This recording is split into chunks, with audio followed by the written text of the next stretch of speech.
This is our tutorial about the periodic table. We're going to talk about 2019 being the International Year of the Periodic Table. We're going to talk about the origin and purpose of the periodic table and how to use it. Why is it so important to us? What information can we get from it? So firstly, 2019 is the International Year of the Periodic Table because it's 150 years since Mendeleev published his periodic table, and we're still using a copy of that today. So it was declared by UNESCO, which is the United Nations Agency for Science and Education, so obviously something quite important. And there is celebratory and educational events being planned throughout the year, throughout the world.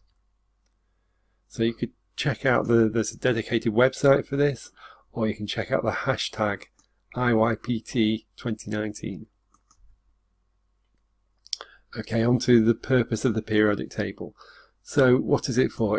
Well, the table represents fundamental information about all the elements in an organised way. So prior to Mendeleev's publication, in the preceding decades, scientists had observed patterns in the properties of elements, patterns that were happening periodically when elements were put in atomic weight order. And that periodically is where we get the name periodic table.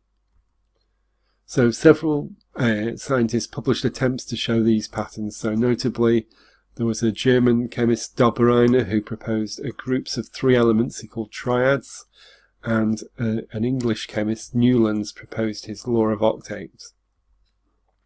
But these attempts all had their flaws. They didn't work particularly well. Mendeleev, however, he independently had an idea to tabulate elements according to their properties, and he claimed the inspiration came to him in a dream. He woke up and wrote it down and made the periodic table from it. He realised that the patterns worked, the patterns of chemical properties worked, if you left gaps for elements that were yet to be discovered. So at the time, less than 60 elements were known. And Mendeleev predicted missing element positions in his system, in his table, and he predicted atomic masses and properties for those elements.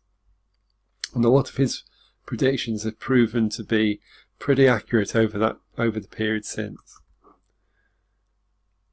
How do we use the periodic table? Well, the periodic table has a large amount of information about the elements, presented in a simple to use systematic way.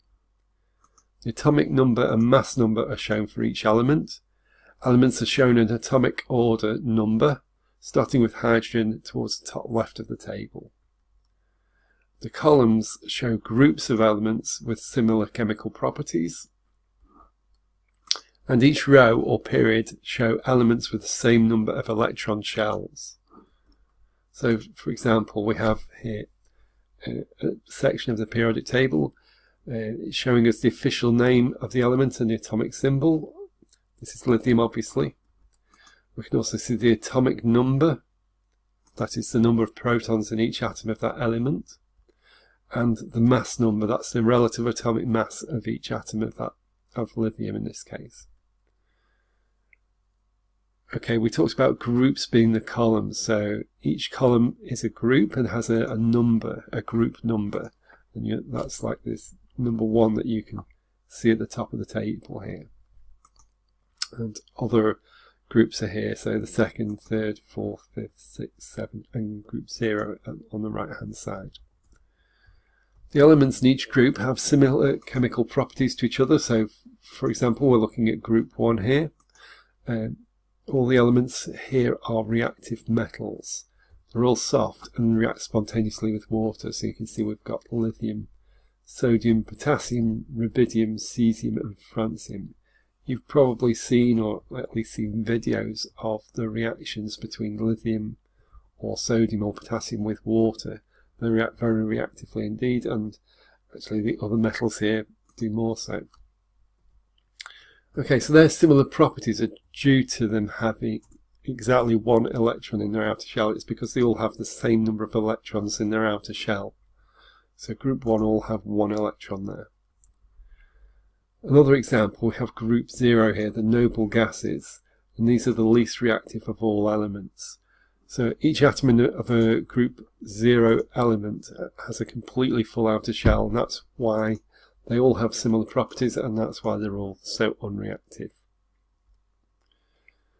Okay, the rows across the table are called periods. So the first row is period 1, and so on down the table. So, for example, let's consider period 3, which includes the elements from sodium to argon. The atoms of these elements have 3 electron shells because it's the third period. The inner 2 shells are full in each case. So sodium has 1 electron in its third shell, magnesium has 2, aluminium atoms have 3, and silicon atoms have 4 electrons in their outer shell, and so on. And because they have different numbers of outer shell electrons, their reactivity and properties differ considerably. The number of electron shells does not lead to particular properties, it's just the number of outer shell electrons. So in summary, the periodic table was published by Mendeleev in 1869. The table visually displays information about the elements in a systematic way. The elements are in ascending atomic number order, and the entry for each element shows its symbol, its atomic mass, and its mass number. The columns in the periodic table are groups of elements with the same number of outer shell electrons, and because of that they have similar properties. The rows in the periodic table are periods of elements, and they have the same number of electron shells. They're similar in size, but do not have similar properties to each other. Okay, let's think about what we've done this week, because that was the last that we're going to do this week. So on day 1 we discovered the structure of atoms. We talked about that atoms comprise a nucleus surrounded by orbiting electrons, and that these regions include the protons, neutrons and electrons. We also talked about which regions and particles contain positive charge, negative charge and mass. We also clarified on day 1 common chemistry words, so we talked about particle words such as atom, molecule and ion, and substance words, elements, compounds and mixtures. Day 2 we tackled balancing of chemical equations. So first we talked about the purpose for balancing equations, why it's important. And we talked about the golden rules of balancing equations, and we did a walkthrough of several examples. Day 3 was chemical bonding. We talked about ions being atoms that have exchanged electrons, they've lost or gained electrons. There's a strong attraction between these charged ions, and ionic compounds can conduct electricity when molten or in solution. We talked about covalent bonds being formed by sharing electron pairs. Covalent molecules may have 2 or many atoms, and covalent molecules don't conduct electricity with the exception of graphite. We also said some covalent compounds have high melting points and boiling points, but others are gases or liquids at room temperature. On the 4th day, on yesterday, we talked about moles and calculations. Moles are the unit we use because we can't deal with individual molecules because they're too small. We talked about molar mass being the mass of 1 mole of a substance.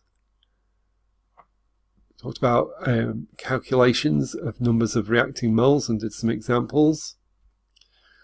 And we talked about yield, and yield being the amount of product obtained relative to the amount we could possibly obtain. And we walked through examples of how to calculate that too. So what next? Well, don't stop. You have to carry on learning. This is just a beginning.